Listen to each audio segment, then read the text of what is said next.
Hey there, everyone. Gerson here from MSP Saber. I'm here with Robert Gillette from MSP Dojo, and today we're talking about MSP sales, the ice cream versus broccoli. Uh, Robert, I'm looking forward to hearing about this one. Yeah, uh, this is a fun one. So where this came from is, for those of you that don't know my story, I sold MSP services for about 6 years, 7 years, helped the company grow from $10 to $30 million in revenue in the San Francisco Bay Area, and then I left that MSP because I wasn't an owner there or anything, and then I wanted to try and figure out what I was going to do after that. I wanted to make an impact in the industry, but I didn't want to sell anymore, so I called 100 MSPs. Literally, like, just cold called and dialed 100 MSPs and said, "Hey, are you willing to talk to me for a few minutes about your MSP and your sales? I'm doing some market research. I just love to ask you some questions."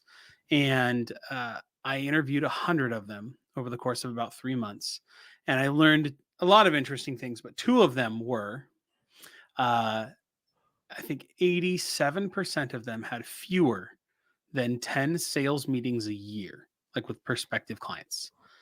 Some of them had zero, like 10% of them had had zero in the past 12 months. And I was just floored because my goal was somewhere between 100 and 150 a year. And so to hear that, like, that's just shocked. That was the first one. And the second one was that 100% of them had spent at least $2,000 on marketing in the past year, and 92 of them had not gotten a single deal out of it. Hmm. And I was shocked how much money was being spent on marketing that Right. wasn't leading to monthly recurring revenue. And that's not my strong suit. So obviously, I didn't, like, there's probably business opportunity for somebody there, but it Hmm. wasn't my strong suit. So but I dove into it, and I ended up coming up with this phrase that I'm sure people have heard me say before, but it's the ice cream cone everyone wants to buy is more better leads. But the head of raw broccoli that you need to eat is that you probably just aren't very good at sales. Hmm. And there's lots of reasons for that, and we can dive into deeply all what that means, but that's where the phrase comes from. And so this is really interesting. Yeah, I'm still trying to get my head around those Yeah. numbers. It's just like so many people like you picked 100 and you came with some really kind of lopsided facts out of it with so many people not even having really almost no appointments for a year. Yeah. Um, I mean, was it people that just weren't interested in sales at all, Yeah, this is or a really complex yeah, thing that I'm sure is different for everybody. But one of the observations that I made is that, it's really hard to go out and set meetings if you think you're gonna if you think they're terrifying. Like, it's really mhm, hard to go out of your way to try and find good companies that you want to work with, and then go sell them your outsourced IT support if you are afraid of having those meetings, if they terrify you. If you don't want to yeah, do them and you know you're not good at them, it's really hard to spend your time going to set those up. But there is something alluring. There is something that seems very tasty about paying someone else to go do that, and because then you can blame them if it doesn't go wrong. You don't have to spend time on, or if it doesn't go well. Sorry, if it does go wrong, right, you don't have to spend time on it. It's something you don't have to have any expertise in. You can just outsource it the same way people outsource their very complicated technology problems to us, and we solve them. We right, want someone to do that for our lead generation new client problem, and so we give them money. They bring back a result. That result doesn't turn into monthly recurring revenue, so we want to blame them. And I want to be clear, that doesn't necessarily mean they aren't to blame. Very few things in life are 100% someone else's fault. mhm, Um, but I think it's hard for us to sit down and look at, well, what's my part in this? Where do I own part of this? And the truth is that most MSPs under 5 million have grown their business primarily through referrals, mhm, which is essentially someone delivering you a fully cooked steak and you eat it and don't choke on it. And that is a feat. You should be babies can't do that. Right.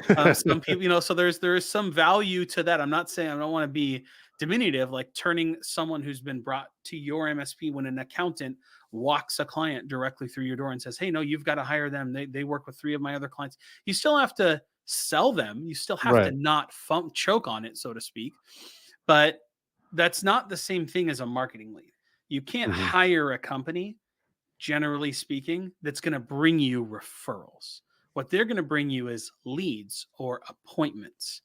And so there's this gap between the way you have been selling and the way you need to sell now, which is more like them delivering you a tri tip that came from Safeway. Look, we found the cow, we slaughtered it, we packaged it, and here it is now. You still have to prep, you still have to figure out how to turn it into something edible, if you're going to ever grow your MSP. And so that's, I think, where that kind of broccoli part comes in. It sounds great to buy an ice cream cone. Hey, bring me leads, bring me leads, bring me leads. And they'll buy just like the referrals do. But then what happens is it's more like getting a raw head of broccoli. You're like, yeah, Mhm. sure, you can just shove it in your mouth and it will sustain you. It's not going to be very fun, and you're probably not going to do it very reliably. So you got to find a way to like steam that, put some cheddar on it or something, or do whatever get some ranch. I don't know. Figure out how Right. to consume that thing. Otherwise, you're not going to be very successful. So that I think that's where that comes from. It's not necessarily that marketing companies are bad, although generally I'm sure there are lots of bad marketing companies. So Right. you have an unrealistic expectation of what they're going to deliver and how to turn that into revenue. Yeah. And that's kind of where the ice cream versus broccoli comes from. I mean, and to your point about the people that did make a small investment, in like you said, marketing. And I Mhm, think I honestly don't even like using that word anymore. I like kind of using more precise descriptions of what the mhm. activity is. Is like, is it cold calling? Was it email? Was it SEO? Whatever it is, because um, it's so important these days to actually get it really specific because a lot of those things might not work. And I know sometimes, if you're under a million and you're trying SEO, I'm like that. Don't. I Yeah. think that that's a very slow approach, and it could work for some people. There's large MSPs that probably could leverage it, but think about that. You're in a situation now that someone's searching for an MSP or searching for IT support in their area. They're not gonna just look at you. They're gonna look at 3 or 4 other people. So now you're in a sales scenario that you're competing against all these other people, and that just puts a lot of pressure on price, on who was just frankly able to get them to quote faster, all these things. So putting effort into sort of putting yourself into that position is not the most ideal. Um, Yeah, I mean, people don't turn to Google and type in, San Francisco Bay Area IT support unless they've run out of all other options. right. Now, I still probably want to get those leads. I'll take all the leads I can get. I also want to have a good website that reflects well on me. If someone I've been referred to, checks my website, as they probably will. It's like the bare minimum reference check someone can make. I think what I'm simply trying to point out is that we think what we're buying is a fully cooked steak, and marketing companies are trying really hard to help you understand, no, you're buying that tri-tip in the package that you need to turn into food. um, and I think that's where a lot of that disparity comes from, is that the marketing company is probably very good at marketing, so they marketed to you, and they certainly convinced you to buy their service. We just have to understand it in its proper context and understand that realistically, if you think about it this way, there's a certain amount of money it would take to double your leads. Let's say you get 10 leads a year and they're all referrals. You're going to turn that into 20. Okay. Mhm. Not only are you going to close fewer of those in general, but they're going to be maybe not the best clients, and maybe they're not going to be even ideal clients for you. Something's wrong about them, industry or size or something. So let's say you even need to get like 20 more leads than you have now to match that 10 in terms of revenue. The other challenge you realistically have is like that. So that's going to be expensive. Even if you could close them at the same rate, like there's something in there you have to try and figure out. It's far less expensive and it's far easier to just get better at sales, to just Mhm. double your close ratio. And this is the difficult part, is because you're not going to see, if you tell me you close 90% of your business, then I'm Mm. absolutely certain what's happening is you're only selling to referrals Right. and you probably forgot the bad ones. you'd say, well, they're not a good fit, so I'm not counting them in my closing ratio. You're saying 90% of the people that I thought were going to buy from me bought from me. That's not a closing ratio. That's not how this is going to, that's never going to translate to marketing expectations. Right. And so understanding what you get from marketing is going to just require a different sales process than the referral. And you're going to have to be better at it. You're just going to have to be better at it because, yeah, it's competitive bids. They're talking to several different MSPs that are chirping different things in their ears, maybe even setting landmines for you. Because, when I was selling MSP, if I knew what vendors were in the mix, I could point out two or three things that they would say, do, or be that might cause you to doubt them when they said it because I Hmm. was really good at my craft. And so you have to understand that there's more to it than just getting a qualified lead. You have to sell to them differently and you have to be at like just a better salesperson. You have to have more skills, more practiced, be more comfortable because you're dealing with something different than a referral. Hmm. So, by the way, I love the name of your company, MSP Dojo. Thank So, you. because I think it makes sense. I'll share what I understand of it, but I'll let you kind of elaborate. But I know you bring people. They're all in the capacity of sales, whether it's owners or people that are, they're on the team dedicated to sales. You Mhm. bring them all together and do a lot of role play. And to me, I'm like, that is so important because it's almost like, if you're going to be focused on sales, you want to learn how to fight. And it's like, you Yeah. can't just show up because you're going to get beat up. If you've had no training, you don't even know how to defend yourself properly. Yeah, I think what I like most about the dojo, and this is just kind of came out of that 100 MSP research project I did, Hmm. was that if you do something 10 times a year, it's very unlikely you're going to be good at it. Right. And this is we're gonna get real heady here, so stay with me. But the biological system you have for responding to things is the same one we had 1,000 years ago. you know? And so it is designed to do things like fight off the village that comes to burn down my village or Hmm. protect my children from a bear. Like these are Right. the things that exist but I don't do anything dangerous because I sit in my house and yeah, I drive a car, but my brain doesn't think that's dangerous. Right. So nothing I do is scary. And then I step into a sales meeting where money's on the line, and money is where I get my food and where my house comes from and how I send my kids to college and provide them with safety. And if I'm really bad at this and I blow this sales meeting, maybe I'll lose my house and I'll live in a van down by the river. Like your brain is doing all of that, whether you want it to or not. And you have to Right. find a way to overcome that. And there are some tricks you can do biologically, but realistically, the only real way to calm your brain down is to just give it repetitions. It's just to do it and get comfortable with it through time and repetitions. So the MSP Dojo exists solely pretty much to just get in those repetitions. We don't teach or coach, although that just generally does happen as you're doing it. Hmm. But the whole purpose is if you do something enough times, it becomes old hat even if you're not good at it. There's a reason why old people generally have experience and wisdom. It's because they just didn't die this whole time and they're here and they have experience through just existing. And that's why, people tend to have wisdom as they get older, as we get older. So Right. by going every week and practicing with other salespeople and other MSP business owners, we get those repetitions. We hijack that limbic system and we make sales meetings less scary to the things we can't control, which is our lizard brain. And then the second thing about it is, yeah, you're just going to learn stuff. You're going to pick up things. Most MSPs and most MSP business owners and salespeople don't need to learn more. They probably don't. They have that Pareto's law, 80% of what they need to be successful. Hmm. What they don't get is good feedback on if they're any good at it. So if you're bad in front of a prospect, they just won't give you money. They'll tell you you're too expensive and they'll buy from someone else.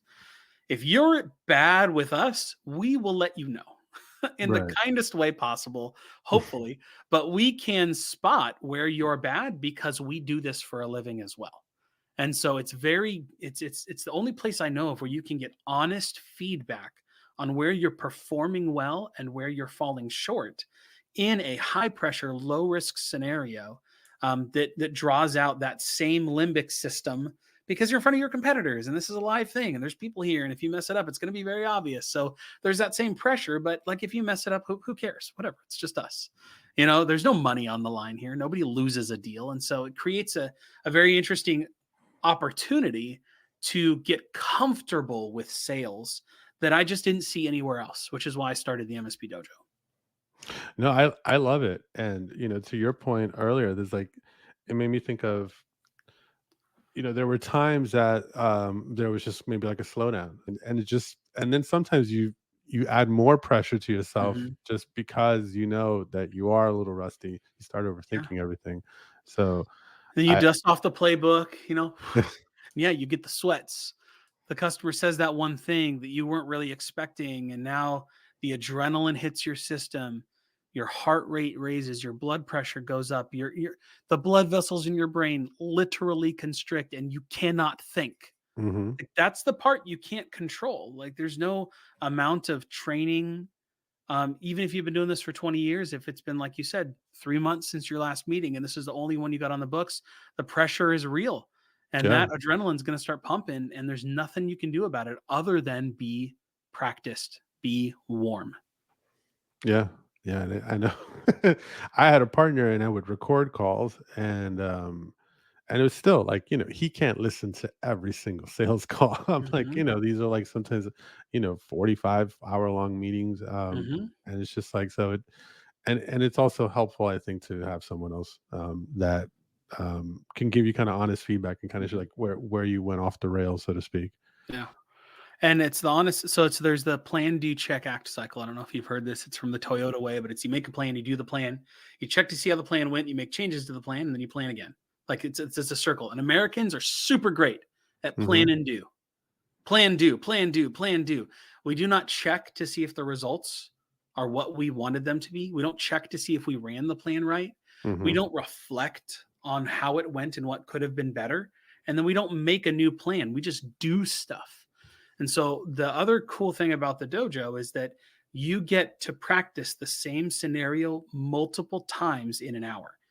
For the entire hour, you're engaged about 56 of those minutes in either practicing yourself as a salesperson, practicing the buyer, or being the coach. And Hmm. so what happens is you get the full circle of the scenario we're practicing in multiple iterations. So you have the opportunity to improve as you go. It's not just, well, I practiced that sucked, and I shook off those cobwebs. Let's go do it in real life. It's you get the feedback, you change the plan, you do it again, you get more feedback, you change the plan, you do it again.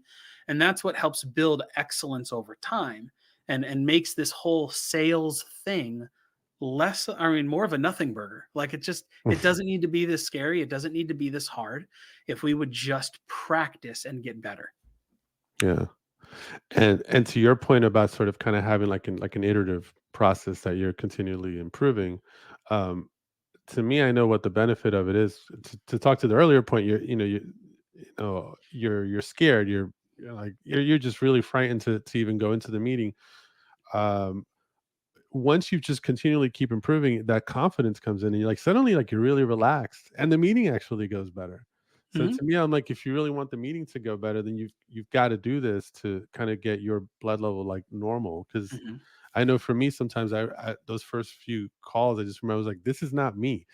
I'm like mhm, I'm like stuttering. I'm kind of like struggling to kind of grab my words and try to explain concepts to someone, and and I'm like, just keep doing it over and over again. Also, ideally, part of the process is also just figuring out how to ask better questions because most sales calls it goes better if they're talking.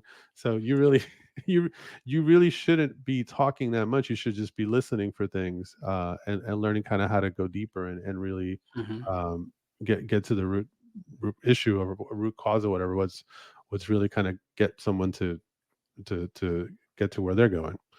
Yeah, I totally agree. I feel Yeah. like that at my best anyways, when I'm in sales meetings at my best, I'm more of an investigator than I am anything else.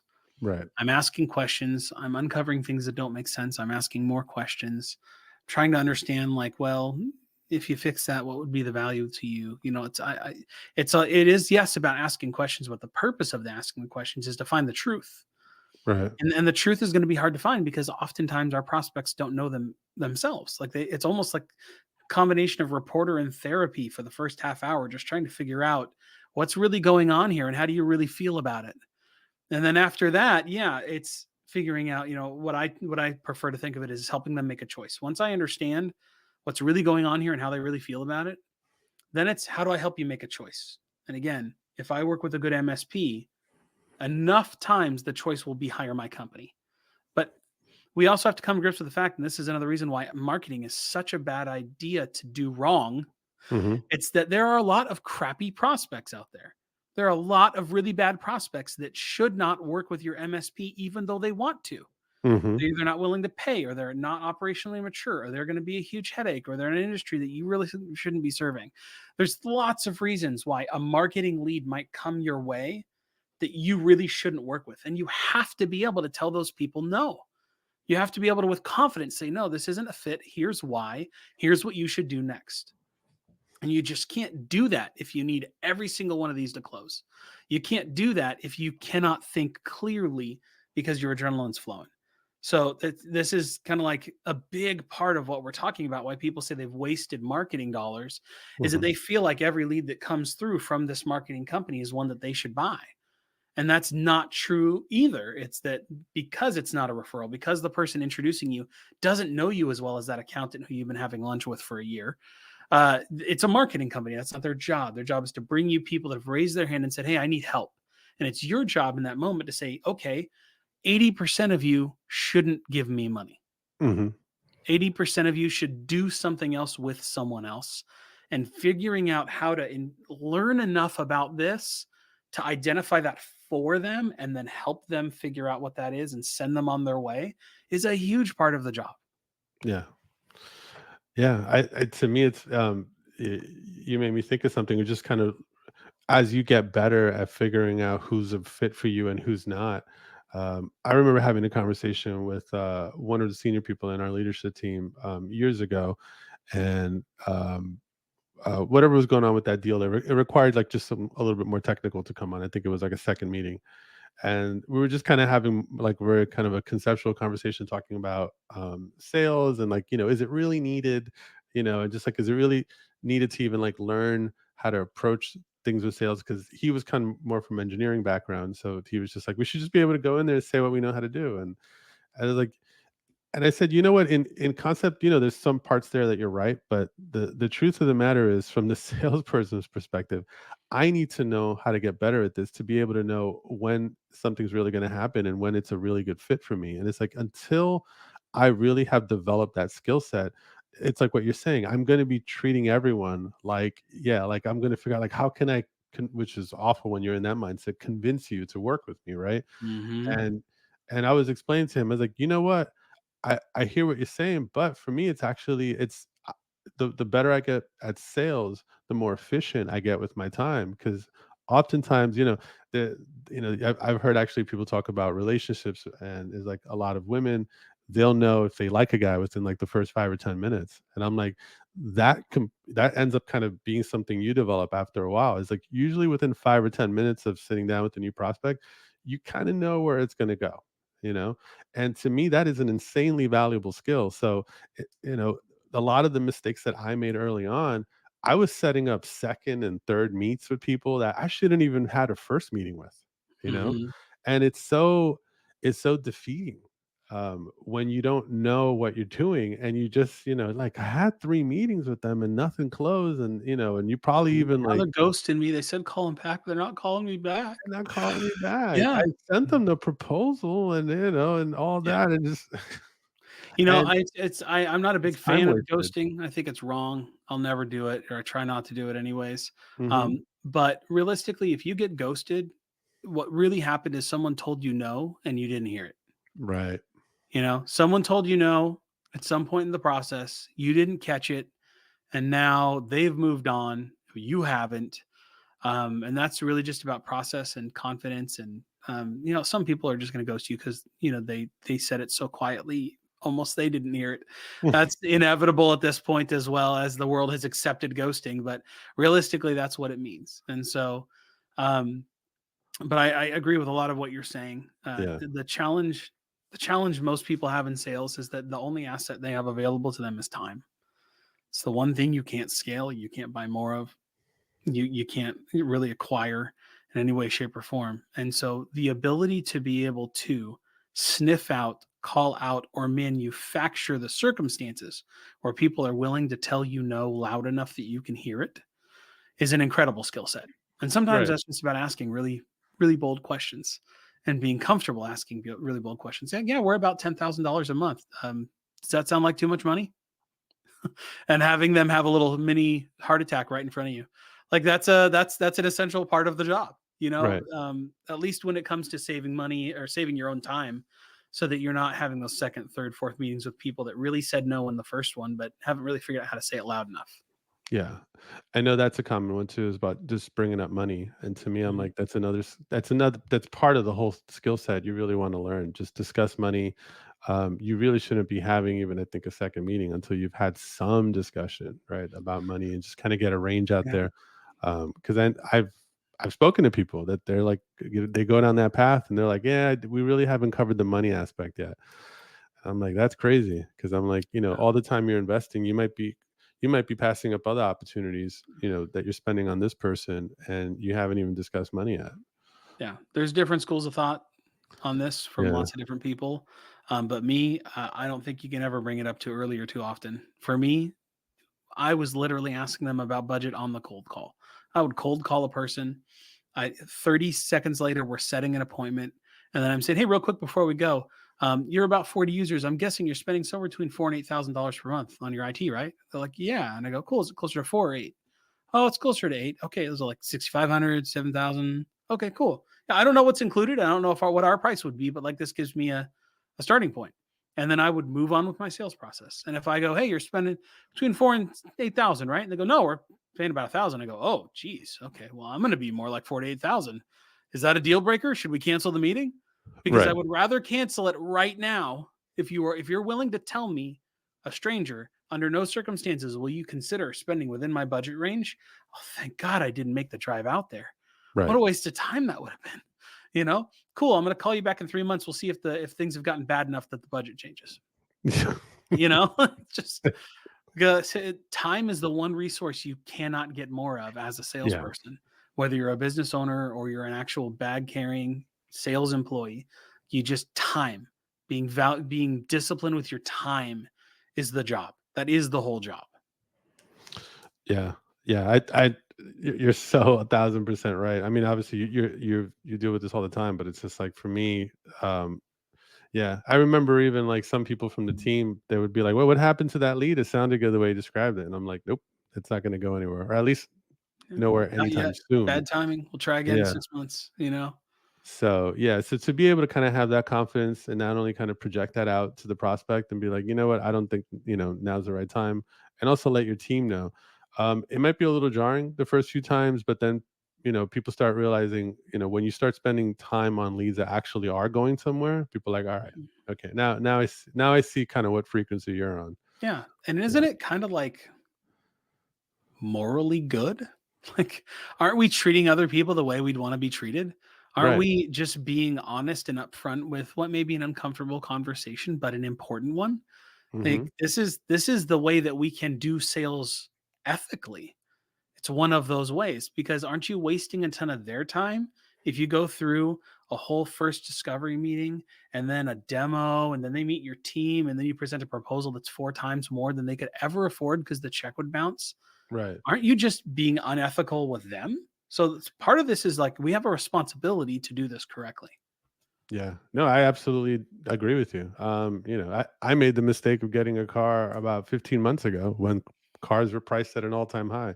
So, I was looking to trade out and I told the dealer, I'm like, if you can't do this number, it's not going to happen. And as many times as I said that, they still wanted me to go out there, give them my information. Why don't you go test drive the other car? And then as soon as they gave me the number, I'm like, "Okay, thanks." And I'm walking out. And Yeah. it's just like and I'm like, I it's frustrating for me now when people Hmm. can't do it, they can't reciprocate with me. I was like, I'm being really, really clear. if it's not Mhm. within this price range, I'm out. It's Yeah, no value for me here to continue. So it's wonderful when you learn to try to do that with people with the right way, um, and it just makes your job easier. yeah. I think Yeah, it makes the world a better place a little bit, but, whatever. yeah. So, Robert, thanks again. This has been wonderful. The ice cream versus broccoli conversation. um, Absolute pleasure. Thank you so much for having me. Thanks again. And where can people find more about you? Yeah, LinkedIn, or probably the best place is mspdojo.net. That's where the real Uh, action happens. all right. Well, thanks again, Robert. Hope to talk to you soon. All right, take care. All right.